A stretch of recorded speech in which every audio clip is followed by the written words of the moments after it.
सभी साथियों को प्यार भरा नमस्कार। जय हिंद। कैसे हैं आप सभी लोग? उम्मीद करता हूं ठीक हैं, अच्छे हैं, मस्त और स्वस्थ हैं। अपनी पढ़ाई को बिल्कुल खींच रखा आपने। और ये जो लाइन है ये बिल्कुल याद रखेंगे कि जब तक तोड़ेंगे नहीं तब तक छोड़ेंगे नहीं।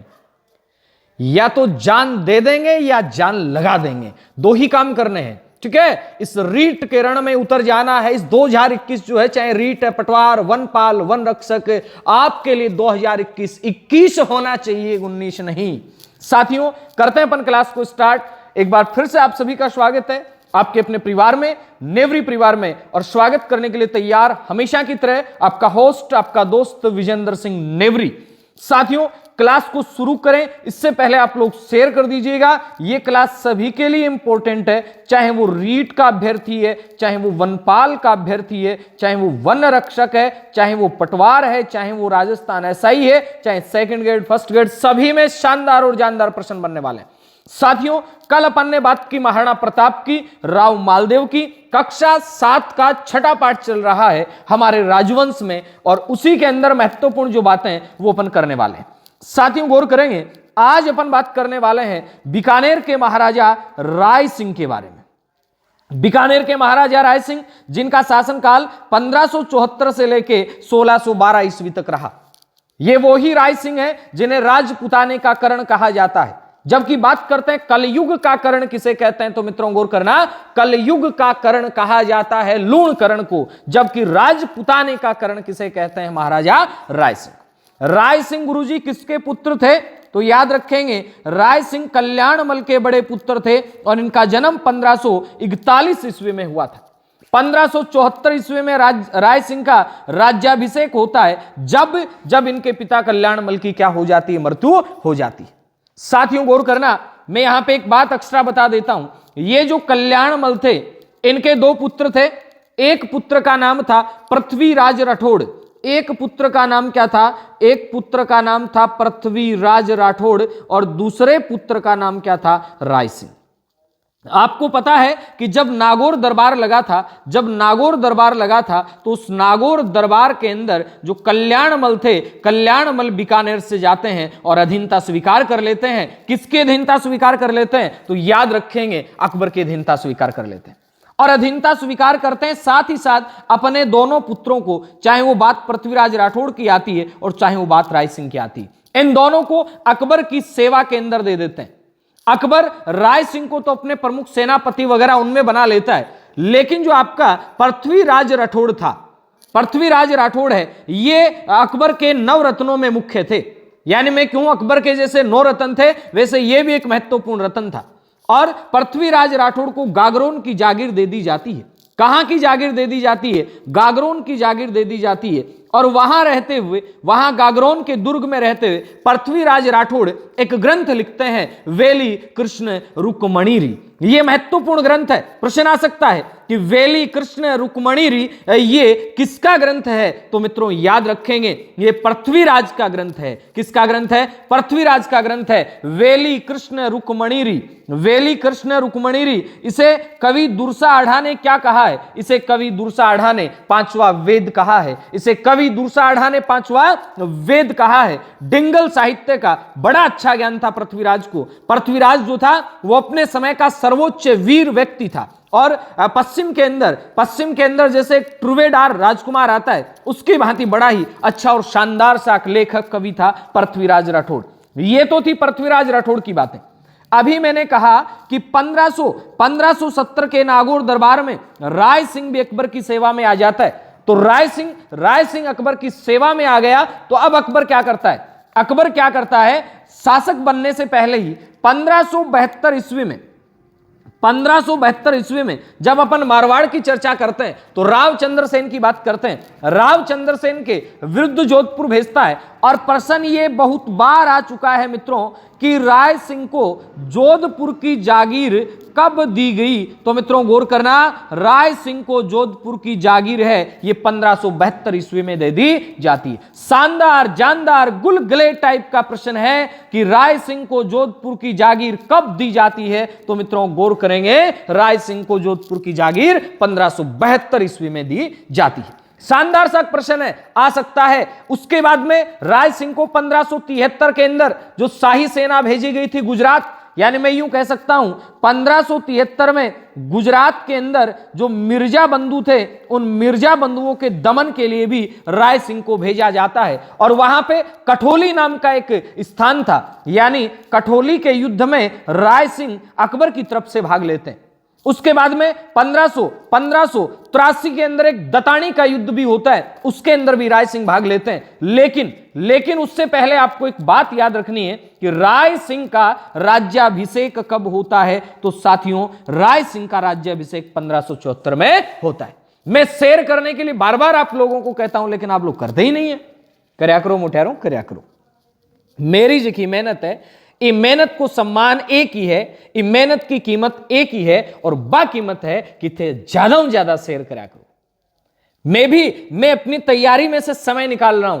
दिन भर स्कूल में ड्यूटी करना, भाई दिन में सुबह जाते हैं शाम को आते हैं, ड्यूटी टाइम में तो कुछ हो नहीं पाता। उसके बाद बचे हुए टाइम के अंदर आप लोगों के लिए ये मैटर पढ़ना, पहले पढ़ना भी तो पड़ता है ना। ऐसा नहीं है सीधा राय सिंह उठा लिया चल दिए, पढ़ना पड़ता है। और पढ़ना कोई बुरी बात नहीं है, पढ़ के पढ़ाना अच्छी बात है। तो पहले पढ़ना पड़ता है, उसके बाद फिर आपको पढ़ाता हूं। 3 क्लासें हैं, टेलीग्राम है, यूट्यूब है। तो आपसे विशेष निवेदन है कि आप वीडियो को लाइक करें और शेयर जरूर कर दें। ज्यादा से ज्यादा लाइव देखते हैं तो मेरा दिल क्या हो जाता है, गार्डन हो जाता है। तो शेयर कर दीजिए फटाफट से। हाँ, मैं बात कर रहा था मित्रों कि 1574 के अंदर राय सिंह है वो राजगद्दी पे बैठ जाते हैं, यानी इनका राज्याभिषेक हो जाता है। याद रखेंगे आप, इनका राज्याभिषेक कब होता है? इनका राज्याभिषेक 1574 ईस्वी के अंदर होता है।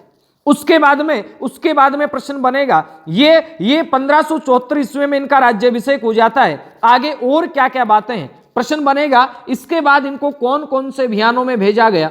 1581 में ये काबुल अभियान में मान सिंह की सहायता करने के लिए जाते हैं। यह महत्वपूर्ण प्रश्न है। और रीट में राजस्थान का जो राजवंश है उसमें भी ये है, और मुगल और राजपूत जो संबंध आएंगे वहां भी इस टॉपिक की चर्चा है, और राय सिंह वहां भी एक महत्वपूर्ण बिंदु के रूप में उल्लेखित है। 1581 में काबुल अभियान में भेजा जाता है। उसके बाद में 1583 में एक युद्ध होता है, दतानी का युद्ध। अब आप कमेंट करके बता दीजिएगा कि दतानी का युद्ध कहां हुआ था, किन किन के बीच हुआ था, और दतानी के युद्ध में किसने किसको हराया था। यानी मैं बताऊं आपको, ये सिरोही क्षेत्र में था, और यहां पे सुल्तान और बीजा देवड़ा सिरोही के शासक थे, बोले तो भाई थे, जो भी थे, उनके बीच अनबन हुई थी। उसके बाद में इस सिरोही वाले क्षेत्र पे जो आपका महाराणा प्रताप ने जगमाल को निकाला था, उस जगमाल ने इसके ऊपर आक्रमण करने की सोची, और दतानी के युद्ध में जगमाल की तो मृत्यु हो जाती है फिर, और सुल्तान ने सिरोही पर अपना क्या कर लिया, अधिकार। वो दतानी का युद्ध कब हुआ था? 1583 में। फिर याद रखेंगे राय सिंह के बारे में, 1585 में बलूचिस्तान जाता है, यानी राय सिंह को बलूचिस्तान कब भेजा गया? 1585 में। मुगल राजपूत संबंध में महत्वपूर्ण बातें हैं, गौर कर लेना।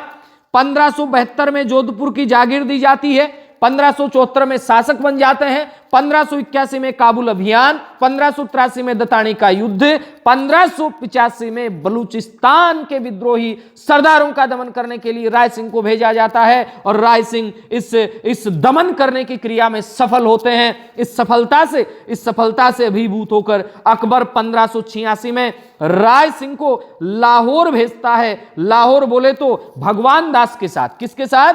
मान सिंह के जो पिता थे भगवंत दास, इनके साथ लाहौर अभियान के अंदर भेजता है। उसके बाद गौर करना, शानदार सा प्रश्न है। 1591 में कंधार के विद्रोह को दबाने के लिए खान खाना ने राय सिंह की सहायता ली थी, यानी अकबर से सहायता मांगी, और अकबर ने किसे भेजा 1591 में? खान खाना की सहायता के लिए, कंधार विद्रोह को दबाने के लिए। तो आप कहेंगे राय सिंह को भेजा। जब राय सिंह जब इतनी सारी बातें कर लेता है, तो यहां पे मित्रों गौर करना, यहां पे शानदार जानदार सा प्रश्न बनेगा कि राय सिंह को अब अकबर कितने हजार का मनसबदारी बनाता है। यानी ये जो अपन देख रहे हैं, ये जो 4000 का आंकड़ा, 4000 का मनसबदार, शानदार प्रश्न है ना कि कितने हजार का मनसबदार। तो मित्रों गौर करना, 4000 का मनसबदार है ये महाराजा राय सिंह है, इसको बना दिया जाता है। और बात करें राजपूत राजाओं में मान सिंह के बाद में जयपुर वाले मान सिंह जो 7000 के मनसबदारी थे, उनके बाद में एक महत्वपूर्ण व्यक्ति के रूप में, महत्वपूर्ण सेनापति के रूप में जो दूसरा राजपूत शासक था वो कौन था? राय सिंह था। कब दिया जाता है ये मनसबदारी की? ये 91 में दी जाती है। कितना 91? 1591। कितना 91? 1591, याद रखिएगा। उसके बाद में 1593 के अंदर बुरहान मुल्क में भेजा जाता है। कोई खास बात नहीं है, फिर छोटे मोटे विद्रोह होते ही रहते हैं। जब राय सिंह इतने विद्रोह में जाता है, इसी आधार पे राय सिंह के बारे में एक कथन आता है, और वो कथन है कि शाही सल्तनत, अब सल्तनत काल तो चला गया, लेकिन फिर भी ये लिखा हुआ है कि शाही सल्तनत का आधार बीकानेर के कौन से शासक को कहा जाता है? तो मित्रों गौर करना, शाही सल्तनत का आधार, ये नोट कर लेना, आपको नहीं मिलेंगे ऐसे प्रश्न। शाही सल्तनत का आधार ये महाराजा राय सिंह को बनाया जाता है, कहा जाता है। क्या कहा जाता है? शाही सल्तनत का आधार किसे कहा जाता है? तो मित्रों गौर कीजिएगा, शाही सल्तनत का आधार राय सिंह को कहा जाता है। उसके बाद में प्रश्न बनेगा कि राय सिंह जो थे इन्होंने जो आपका लालगढ़ है जिसे अपन रेड फोर्ट कहते हैं, प्रश्न बनेगा कि बीकानेर का जो लालगढ़ है जिसे अपन रेड फोर्ट कहते हैं, उस रेड फोर्ट का निर्माण किसने करवाया? तो आप कहेंगे राय सिंह ने करवाया। किसकी देखरेख में? अपने मंत्री करमचंद की देखरेख में। हालांकि जो जूनागढ़ है, उस जूनागढ़ के अंदर ही लालगढ़ है, अलग से कोई विशेष नहीं है, इसलिए प्रश्न आ जाता है कि जूनागढ़ का निर्माण उद्धार किसने करवाया? तो ये भी राय सिंह ने ही करवाया। कब से लेकर कब तक करवाया? 1589 से लेकर 1594। और यहीं पे इनकी प्रशंसा में एक प्रशस्ति लिखी जाती है जिसका नाम आता है राय प्रशस्ति। अब आप कमेंट करके बता दीजिएगा, ये चीजें मैं इसलिए छोड़ता हूं आपके लिए ताकि आप भी थोड़ा एक्टिव रहें। राय प्रशस्ति का रचनाकार कौन था? राय प्रशस्ति का रचनाकार कौन था?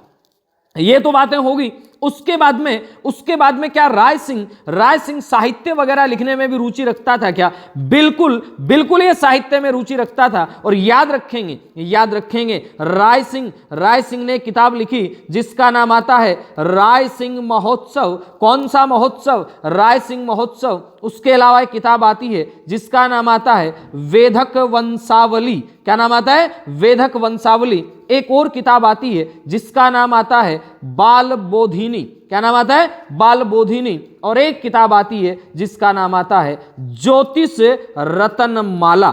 ये जो ग्रंथ हैं, इन ग्रंथों में अगर आ जाए कि किसने लिखे, इनमें मुझे जहां तक लग रहा है ये ज्योतिष रत्नमाला, इसकी टीका लिखी थी राय सिंह ने। ये आपसे प्रश्न आ सकता है, क्योंकि ज्योतिष का नाम आता है, जब नक्षत्रों का नाम आता है तो आपको जयपुर का एक ही शासक याद आता है, सवाई जयसिंह द्वितीय। लेकिन यहां आपको महाराजा राय सिंह को भी मित्रों याद कर लेना है।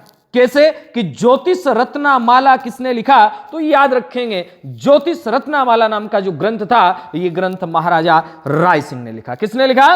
राय सिंह ने लिखा। अब देखिएगा, राय सिंह जो है, इनकी एक उपाधि आती है साथियों। कौन सी उपाधि है? इनको एक किताब में, उस किताब का नाम आता है करमचंद्र वंशोत कीर्तन काव्यम। करमचंद वंशोत कीर्तन काव्यम। ये बड़ी सारी किताब है ना, याद रखना भी इतना ही जरूरी है जितना मैंने इसको लिखा है। करमचंद्र वंशोत कीर्तन काव्यम। करमचंद्र वर्षोत कीर्तन काव्यम। करमचंद्र वंशोत कीर्तन काव्यम। इसके अंदर राय सिंह को क्या कहा गया है? राय सिंह को राजेंद्र की उपाधि से नवाजा गया। प्रश्न आ सकता है कि राय सिंह को राजेंद्र कहां कहा गया है? तो याद रखिएगा, राय सिंह को राजेंद्र ये करमचंद्र वंशोत कीर्तन काव्यम में कहा गया है। अगली बात, राय सिंह के समय में एक बार अकाल पड़ गया था। राय सिंह इतना दानी शासक था, अकाल पड़ गया था। अकाल पड़ा इसीलिए तो इसे कहा जाता है राजपूताने का करण। अकाल पड़ा तो जगह जगह इन्होंने क्या खोल दिए, सदाव्रत खोल दिए। क्या खोल दिए? सदाव्रत का मतलब क्या है? सदाव्रत का मतलब है महाराजा ने व्यक्तियों के लिए खाने पीने के लिए जो स्थान खोले, इनको सदाव्रत कहा गया। पशुओं के लिए चारे पानी की व्यवस्था कर दी। इतना सब कुछ किया, इसीलिए तो किसने तो याद रखेंगे, मुंशी देवी प्रसाद ने। किसने? मुंशी देवी प्रसाद ने क्या कहा? मुंशी देवी प्रसाद ने कहा ये कम नहीं है, ये कर्ण है। कहां का कर्ण? राजपुताने का कर्ण। अगर आपसे ये पूछ लिया जाता है कि कलयुग का कर्ण किसे कहते हैं, तो आप कहेंगे कलयुग का कर्ण कहा जाता है लूण कर्ण को। किसे कहा जाता है? लूण कर्ण को कहा जाता है। जबकि आपसे यह पूछा जाता है कि राजपुताने का कर्ण किसे कहा जाता है, तो मित्रों याद रखेंगे राजपुताने का जो कर्ण है यह कहा जाता है महाराजा राय सिंह को। और इनकी 1612 ईस्वी के अंदर इनकी मृत्यु बुरहानपुर में हो जाती है। अब अपन किताब में क्या लिखा है यहां यह भी देख लेते हैं। जन्म आपको बता दिया, गुजरात अभियान, काबुल, कंधार, दक्षिण भारत के अभियानों को इन्होंने सफल बनाया था, यह आपको याद रखना है। फिर आपसे प्रश्न आता है कि दक्षिण अभियानों को सफल बनाने के बाद में दानशीलता बड़ी अच्छी थी, काकाल में इन्होंने काफी अच्छा काम किया। राजपुताने का कर्ण राय सिंह ने बीकानेर के सुदृढ़ जूनागढ़ दुर्ग का निर्माण करवाया। पूरे जूनागढ़ का नहीं करवाया था भाई साहब, है लालगढ़ का निर्माण करवाया था इन्होंने। और आप बताएं वो मान लिया जाएगा। इन्होंने किले के भीतर एक प्रशस्ति लिखवाई जिसे राय सिंह प्रशस्ति कहते हैं। विद्यानुरागी महाराजा राय सिंह ने राय सिंह महोत्सव, अभी मैंने कहा राय सिंह महोत्सव, वेदक वंशावली, बाल बोधिनी और ज्योतिष रतन माला की टीकाएं लिखी हैं। किसने लिखी? तो याद रखेंगे ये महाराजा राय सिंह ने लिखी। इसके बाद मित्रों, इसके बाद अपन बात करते हैं मिर्जा राजा जयसिंह की। किसकी बात करते हैं? मिर्जा राजा जयसिंह की बात करते हैं। साथियों गौर कीजिएगा, पहला प्रश्न बना कि मिर्जा राजा जयसिंह ये कब से लेकर कब तक शासक रहे, तो 1621 से लेकर 1667 है। कई जगह आपको 1668 भी मिल जाएगा, तो चिंता नहीं करनी है। अब गुरुजी ये आपका किसके पुत्र थे? तो मित्रों गौर करेंगे, ये किसके पुत्र थे? ये महासिंह। ये किसके पुत्र थे? ये महासिंह के पुत्र थे। और महासिंह की जो रानी थी उसका नाम था रानी दमयंती। और किसके पुत्र थे? महासिंह के पुत्र थे। किसके पुत्र थे? महासिंह के पुत्र थे। कौन? तो मित्रों याद रखेंगे मिर्जा राजा जयसिंह प्रथम। अब मानसिंह की मृत्यु हो जाती है, उसके बाद में भाव सिंह गद्दी पे बैठते हैं, 1614 से 21 तक रहते हैं। और भाव सिंह के कोई पुत्र नहीं था, तब आपका महासिंह का नंबर आता है। और ये जो महासिंह थे इनकी रानी दमयंती थी, ये आपका यहां शासन चलाती है। अब जरा शासन क्या चलाती है, मतलब इनकी मां है। अब मित्रों गौर करेंगे एक बात कि जयसिंह जो थे ये बचपन से ही तीक्ष्ण बुद्धि के थे। और जयसिंह बचपन से ही तीक्ष्ण बुद्धि के थे और इनकी माता ने इनका लालन पालन पोषण अच्छे ढंग से किया। तो प्रश्न आ सकता है कि जयपुर राजवंश की जीजाबाई किसे कहा जा सकता है? मित्रों गौर करना, अच्छा प्रश्न है। यह अच्छा प्रश्न है कि जयपुर राजवंश की जीजाबाई किसे कहा जाता है? जिस प्रकार से शिवाजी की माता जीजाबाई ने शिवाजी का लालन पालन पोषण किया था, उसी प्रकार से जयपुर के अंदर जो कछवाहा राजवंश था वहां पे लालन पालन पोषण और मिर्जा राजा जयसिंह का हुआ। कौन करती है? रानी दमयंती करती है। कौन करती है? रानी दमयंती करती है। और इनका प्रारंभिक जो जीवन था ये दौसा में गुजरता है। कहां गुजरता है? दौसा में गुजरता है। उसके बाद जरा गौर करेंगे, उसके बाद जब भाव सिंह की मृत्यु होती है, भाव सिंह का पुत्र महासिंह नहीं था, ये याद रखना आपको। जब भाव सिंह की मृत्यु होती है तब दौसा से आमेर लाया जाता है और इसे राज्य का स्वामी घोषित कर दिया जाता है। अब प्रश्न बनेगा, अब प्रश्न बनेगा कि इनका राज्याभिषेक कब हुआ। इनका राज्याभिषेक 1621 में हुआ। मात्र कितने वर्ष की आयु में? मात्र 11 वर्ष की आयु में। साथियों, यह प्रश्न बन सकता है कि कितने वर्ष की आयु में? 11 वर्ष की आयु में इनका राज्याभिषेक हुआ था। अब ये किस राजा के शासनकाल में थे? तो मित्रों गौर करना, यहां पे एक राजा था जिसका नाम था जहांगीर।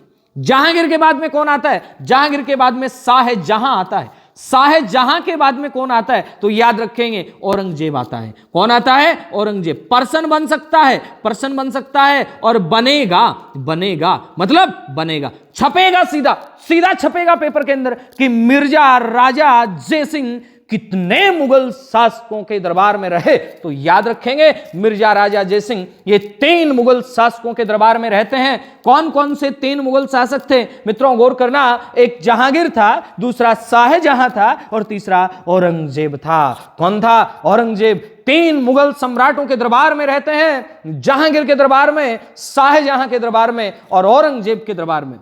फिर बता देता हूं मैं, इन्होंने कितने वर्ष तक शासन किया था। ये जो अवधि आप देख रहे हैं लगभग 46 वर्ष तक। और जयपुर के कछवाहा राजवंश में सर्वाधिक शासन करने वाले व्यक्ति के रूप में किसे जाना जाता है? तो याद रखेंगे मिर्जा राजा जयसिंह प्रथम को। कितने वर्ष? 46 वर्ष तक शासन किया था इन्होंने। अब जरा गौर करेंगे। अब प्रश्न बनेगा कि मुगल सेवा में शासक तो बन गए 1621 में, मुगल सेवा के अंदर इनकी पहली जो नियुक्ति है ये कब होती? मुगल सेवा में इनकी पहली नियुक्ति 1623 के अंदर, 1623 में मलिक अंबर के विरुद्ध जब अभियान भेजा जाता है, उस अभियान में इनकी नियुक्ति होती है। कब? याद रखेंगे 1623 के अंदर जब मलिक अंबर के विरुद्ध अभियान भेजा जाता है, उस समय इनकी नियुक्ति सबसे पहले होती। उसके बाद सम्राट शाहजहां का काल आता है। शाहजहां इन्हें कितने हजार का मनसबदार बनाता है? 4000 का मनसबदार बनाता है। 4000 का मनसबदार कौन बनाता है? तो मित्रों याद रखेंगे 4000 का मनसबदार शाहजहां बनाता है। उसके बाद 1631 में दक्षिण अभियान में इन्हें भेजा जाता है। कब भेजा गया? 1631 में। कौन से अभियान में? तो याद रखेंगे दक्षिण अभियान के अंदर। 1634 में फिर भेजा जाता है। और इन सब बातों से शाहजहां इतना खुश हो जाता है, कितना खुश हो जाता है। फिर कह रहा हूं मैं, कितना खुश हो जाता है? बताओ। इतना खुश हो जाता है, इतना खुश हो जाता है कि मिर्जा राजा जयसिंह, ये जो आप नाम देख रहे हैं, यानी इनको मिर्जा राजा की उपाधि, किसकी उपाधि? मिर्जा राजा की उपाधि ये किसके द्वारा दी जाती है? ये शाहजहां के द्वारा दी जाती है।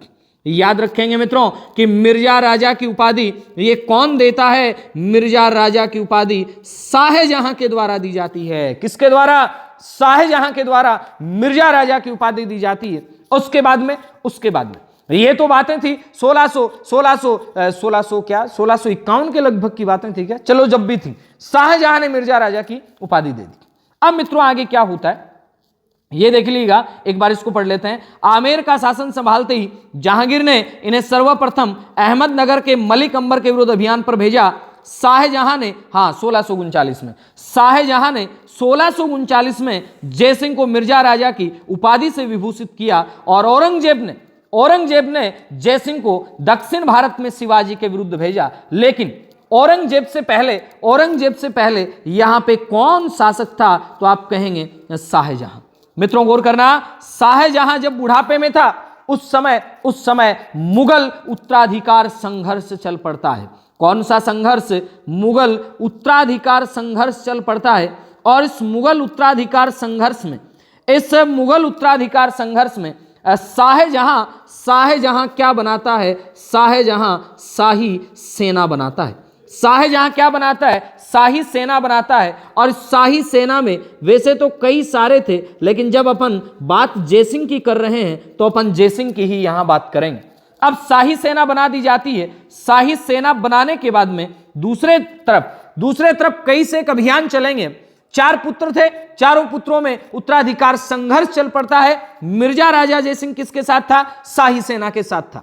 अब यहां शाह सूजा नाम का एक आपका औरंगजेब का पुत्र था, इसके विरुद्ध अभियान चलता है और यहां पे याद रखेंगे शाह सूजा की क्या हो जाती है, हार हो जाती है। बहादुरपुर बनारस के पास एक स्थान था, वहां शाह सूजा की क्या हो जाती है, हार हो जाती है। उसके बाद फिर एक युद्ध लड़ा जाता है जिसे इतिहास में धर्मत का युद्ध कहते हैं। इस धर्मत के युद्ध में कौन आता है मित्रों, गौर करना, धर्मत के युद्ध में औरंगजेब और मुराद की सेना, किस की सेना, औरंगजेब था, ये साथ में था और साथ में कौन था, मुराद था। औरंगजेब और मुराद की सेना आती है। परिणाम आपको पता है कि धर्मत के युद्ध में शाही सेना थी जो जसवंत सिंह के नेतृत्व में आई थी, वो तो हार जाती है और औरंगजेब और मुराद की सेना जीत जाती है। फिर आगे चलते हैं तो एक युद्ध होता है, उस युद्ध का नाम आता है सामूगढ़ का युद्ध। कौन सा युद्ध, सामूगढ़ का युद्ध। फिर से इसके अंदर सामूगढ़ के युद्ध में भी शाही सेना की क्या हो जाती है, हार हो जाती है। क्या हो जाती है, शाही सेना की हार, और औरंगजेब फिर जीत जाता है। इसके बाद मित्रों गौर करेंगे, ये सामूगढ़ का युद्ध 30 मई 1658 को हुआ था, जबकि धर्मत का युद्ध ये 16 अप्रैल 1658 को हुआ था। इन घटनाओं के बाद में इधर बात करें औरंगजेब। कौन, औरंगजेब अपने पिता को कैद करने के लिए, औरंगजेब था वो अपने पिता को कैद करने के लिए कहां जा रहा था, औरंगजेब अपने पिता को कैद करने के लिए, पिता को कैद करने के बाद में कहां से ये आगरा से दिल्ली जा रहा था। कहां से, आगरा से कहां जा रहा था, दिल्ली जा रहा था। और रास्ते में इसकी मुलाकात किससे हो जाती है, रास्ते में इसकी मुलाकात ये मिर्जा राजा जयसिंह से हो जाती है, और यहां पर औरंगजेब प्रस्ताव रखता है, क्योंकि औरंगजेब मिर्जा राजा जयसिंह की वीरता से वाकिफ था और प्रस्ताव रखता है। कहां, तो याद रखेंगे ये इनकी मुलाकात कहां होती है, इनकी मुलाकात मथुरा में होती है। कब होती है इनकी मुलाकात, ये प्रश्न बड़ा ही महत्वपूर्ण है, ये प्रश्न बड़ा ही शानदार है। 25 जून 1658 ईस्वी को, कब की बात कर रहे हैं अपन, 25 जून 1658 ईस्वी को मथुरा के अंदर मिर्जा राजा जयसिंह और औरंगजेब की क्या हो जाती है, मुलाकात। याद करना है, मेरे साथ बोलिएगा, मथुरा में मिर्जा की मुलाकात होती है और जेब भर जाती है, बोले तो औरंगजेब से हो जाती है। और औरंगजेब जो होता है, औरंगजेब 1 करोड़ दाम की जागीर देता है। जेबी भर दी ना, 1 करोड़ दाम की जागीर देता है। और यहीं से औरंगजेब का विश्वास पात्र बन जाता है। कौन, मिर्जा राजा जयसिंह। जैसे ही ये यहां होता है, उसके ठीक बाद में एक युद्ध और होता है, उसका नाम आता है देवराई का युद्ध। अब प्रश्न बनेगा कि इतने युद्धों में शाही सेना की तरफ से भाग लिया था जयसिंह ने। कौन सी सेना की तरफ से, शाही सेना की तरफ से भाग लिया था, लेकिन देवराई के युद्ध में, कौन से युद्ध में, देवराई के युद्ध के अंदर जो अजमेर के अंदर हुआ था, यहां पे मिर्जा राजा जयसिंह है वो औरंगजेब की तरफ से भाग लेता है। औरंगजेब की फिर जीत होती है और यहां से जो आपका शाहजहां का पुत्र दारा था वो चला जाता है सिंध की ओर। दारा भाग जाता है, किधर भाग जाता है, दारा सिंध की तरफ भाग जाता है। मिर्जा राजा दारा सिखों का पीछा भी करता है सिंधु नदी तक, लेकिन उसके बाद में कच्छ के रण के बाद में वो आ जाता है। अब जयसिंह का पुत्र जो राम सिंह था, उसने दारा के पुत्र सुलेमान सिका को श्रीनगर के पास बंदी बना लिया और स्वयं दारा भी बंदी बनाया गया, प्राणदंड का भागीदार बना। बादशाह औरंगजेब ने पिता पुत्र की सेवा से प्रसन्न होकर फिर जयसिंह को 1 करोड़ दाम की आय की जागीर दे दी, 1 लाख रुपए नगद दे दिए, और राम सिंह जो जयसिंह का पुत्र था उसको 2.5 लाख रुपए दे दिए, और फिर दक्षिण की सूबेदारी औरंगजेब दे देता है। यानी औरंगजेब से किस प्रकार मिर्जा राजा जयसिंह ट्विस्ट के साथ मिलते हैं।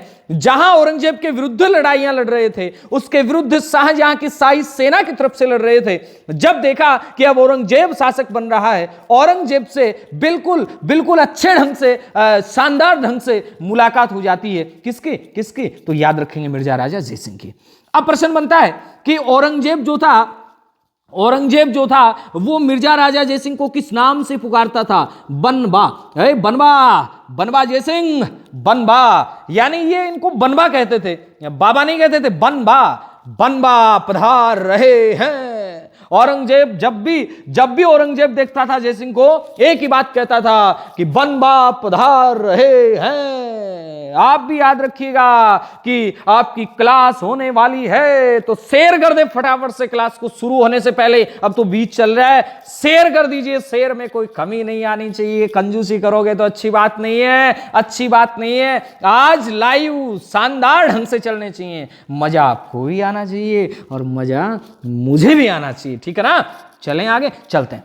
अब मित्रों क्या होता है इन कहानियों के बाद में याद रखेंगे मिर्जा राजा जयसिंह को दक्षिण की सूबेदारी सौंप दी जाती है।